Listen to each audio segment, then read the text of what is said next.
سرکار مدینہ صلی اللہ علیہ وسلم کا فرمان ہے، فرمایا وہ بدبخت ہے انسان جس کے پاس رمضان آئے اور اس کا احترام نہ کرے، اور اس کے روزے نہ رکھنا یہ احترام نہیں ہے، روزے رکھنا ہی اصل احترام ہے۔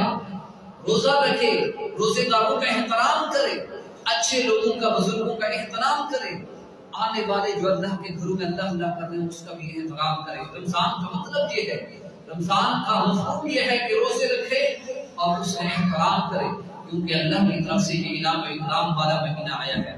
حضرات محترم، پھر اس کے اندر جو ہماری کثرت ہوتی ہے وہ ہے رمضان المبارک میں تلاوت قرآن پاک کی۔ کس کی ہے؟ تلاوت قرآن پاک کی۔